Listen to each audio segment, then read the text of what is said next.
हर हर महादेव। नमस्कार भक्तजनों, आप सभी का मायरा बॉयज़ चैनल में हार्दिक स्वागत है। आज के इस वीडियो में हम आपको श्रावण मास का 22वां अध्याय सुनाएंगे, जिसमें श्रावण मास में किए जाने वाले संकष्ट हरण व्रत का विधान बताया गया है। ईश्वर बोले, हे मुनि श्रेष्ठ, श्रावण मास में कृष्ण पक्ष की चतुर्थी तिथि के दिन सभी वांछित फल प्रदान करने वाला संकष्ट हरण नामक व्रत करना चाहिए। सनत कुमार बोले, किस विधि से यह व्रत किया जाता है? इस व्रत में क्या करना चाहिए? किस देवता का पूजन करना चाहिए और इसका उद्यापन कब करना चाहिए? उसके विषय में मुझे विस्तार पूर्वक बताइए। ईश्वर बोले, चतुर्थी के दिन प्रातः उठकर दंत धावन करके इस संकष्ट हरण नामक शुभ व्रत को करने के लिए यह संकल्प ग्रहण करना चाहिए कि हे देवेश, आज मैं चंद्रमा के उदय होने तक निराहार रहूँगा और रात्रि में आपकी पूजा करके भोजन करूँगा। संकट में मेरा उद्धार कीजिए, हे ब्रह्मपुत्र। इस प्रकार संकल्प करके शुभ काले तिलों से युक्त जल से स्नान करके समस्त आहिक कृत्य संपन्न करने के बाद गणपति की पूजा करनी चाहिए। बुद्धिमान को चाहिए कि 3 मासे अथवा उसके आधे परिमाण अथवा 1 मासे स्वर्ण से अथवा अपनी शक्ति के अनुसार स्वर्ण की प्रतिमा बनाए। स्वर्ण के अभाव में चांदी अथवा तांबे की ही प्रतिमा सुखपूर्वक बनाए। यदि निर्धन हो तो वह मिट्टी की ही शुभ प्रतिमा बना ले, किंतु इसमें पित्त शाटे ना करे, क्योंकि ऐसा करने पर कार्य नष्ट हो जाता है। रम्य अष्टदल कमल पर जल से पूर्ण और वस्त्र युक्त कलश स्थापित करें और उसके ऊपर पूर्ण मांस रखकर उसमें वैदिक अथवा तांत्रिक मंत्रों द्वारा 16 उपचारों से देवताओं की पूजा करें।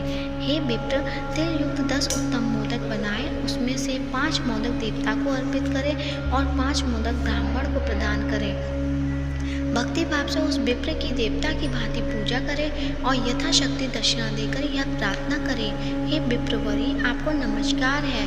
हे देव, मैं आपको फल अथवा दक्षिणा से युक्त 5 मोदक प्रदान करता हूँ। हे दुष्श्रेष्ठ, मेरी विपत्ति को दूर करने के लिए इसे ग्रहण कीजिए। हे विप्र गणेश्वर, मेरे द्वारा जो भी न्यून अधिक अथवा द्रव्यहीन कृत्य किया गया हो वह सब पूर्णता को प्राप्त हो। इसके बाद स्वादिष्ट अन्न से ब्राह्मणों को प्रसन्नतापूर्वक भोजन कराएं। उसके बाद चंद्रमा को अर्घ्य प्रदान करें। उसका मंत्र प्रारंभ से सुनिए। हे क्षीर सागर से प्रादुर्भूत, हे सुधारूप, हे निशाकर, हे गणेश की प्रीति को बढ़ाने वाले, मेरे द्वारा दिए गए अर्घ्य को ग्रहण कीजिए। इस विधान के कारण करने पर गणेश्वर प्रसन्न होते हैं और वांछित फल प्रदान करते हैं। अतः इस व्रत को अवश्य करना चाहिए। इस व्रत का अनुष्ठान करने से विद्यार्थी विद्या प्राप्त करता है, धन चाहने वाला धन पा जाता है, पुत्र की अभिलाषा रखने वाला पुत्र प्राप्त करता है और मोक्ष चाहने वाला उत्तम गति प्राप्त करता है। कार्य की सिद्धि चाहने वाले का कार्य सिद्ध हो जाता है और रोगी को रोग से मुक्त हो जाता है। विपत्तियों में पड़े हुए व्याकुल चित्त वाले, चिंता से ग्रस्त मन वाले तथा जिन्हें अपने स्वजनों का वियोग हो गया हो, उन मनुष्यों का दुख दूर हो जाता है।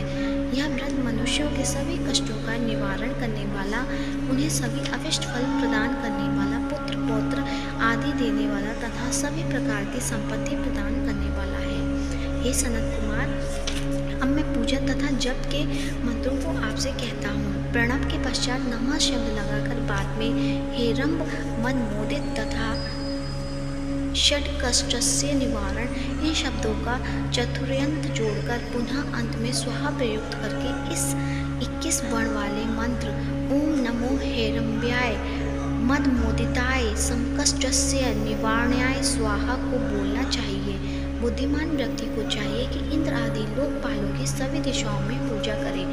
अब मैं मोदकों की दूसरी विधि आपको बताता हूँ।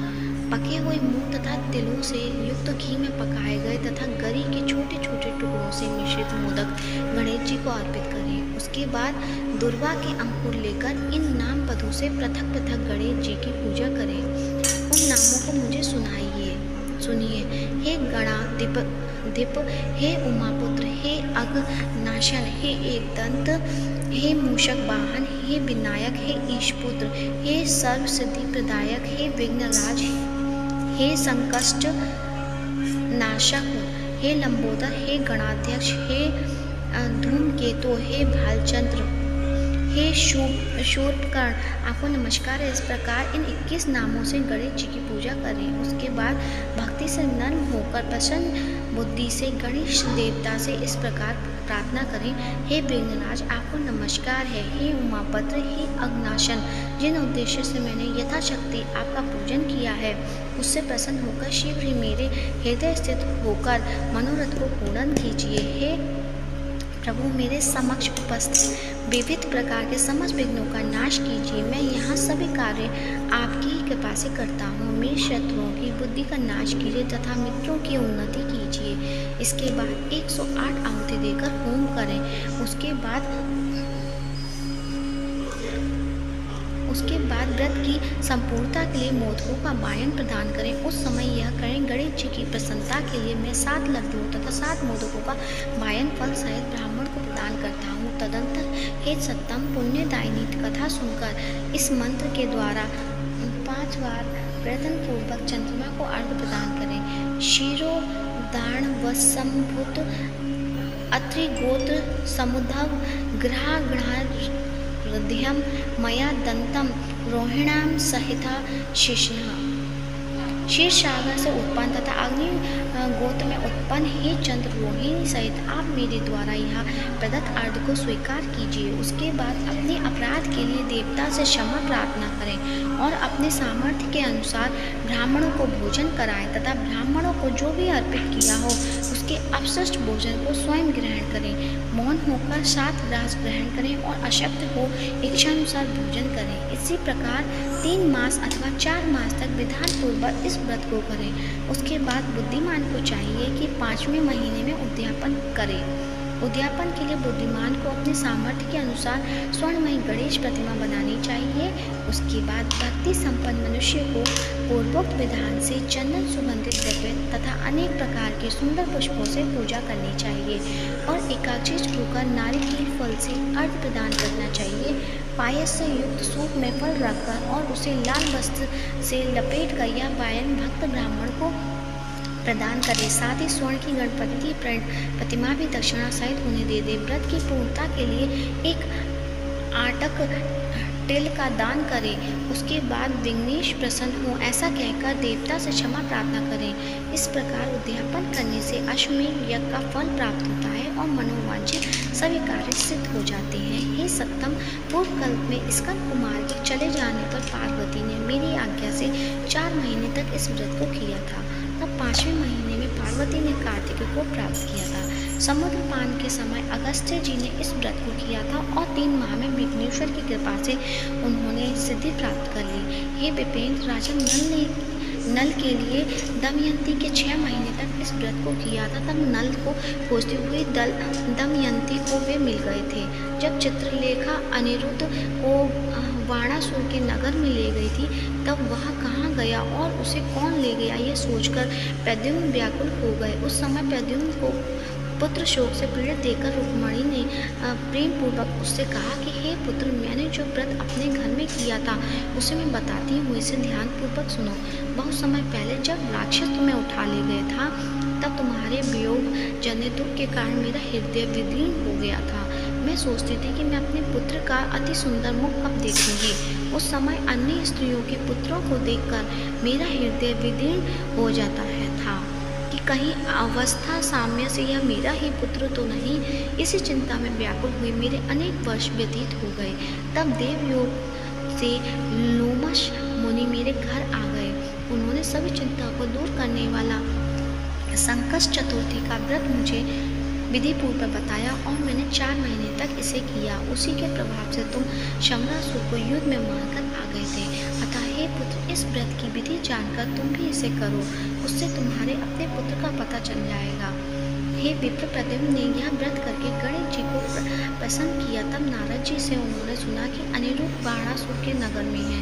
इसके बाद बाणासुर के नगर में जाकर उससे अत्यंत भीषण युद्ध करके और संग्राम में शिव सहित बाणासुर को जीतकर पुत्र वधु सहित अनिरुद्ध को प्रद्युम्न घर लाए थे। हे मुनि, इस प्रकार अन्य देवता तथा असुरों ने भी विघ्नेश्वर की प्रार्थना के लिए यह व्रत किया था। हे सनत कुमार, इस व्रत के समान सभी सिद्धियां देने वाला इस लोक में कोई और व्रत, तप, दान और तीर्थ नहीं है। बहुत कहने से क्या लाभ, इसके तुल्य कार्य सिद्धि करने वाला दूसरा कुछ भी नहीं है।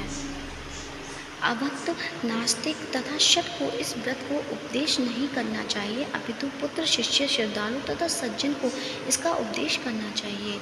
हे विप्रेशे, हे धर्मिष्ठ, हे विधिनंदन, तुम मेरे प्रिय हो तथा लोकोपकार करने वाले हो, अतः मैंने तुम्हारे लिए इस व्रत का उपदेश किया। इस प्रकार श्री स्कंद पुराण के अंतर्गत ईश्वर सनत कुमार संवाद में श्रावण मास महात्म्य में चतुर्थी व्रत कथन नामक 22वां अध्याय पूर्ण हुआ। बोलो हर हर महादेव।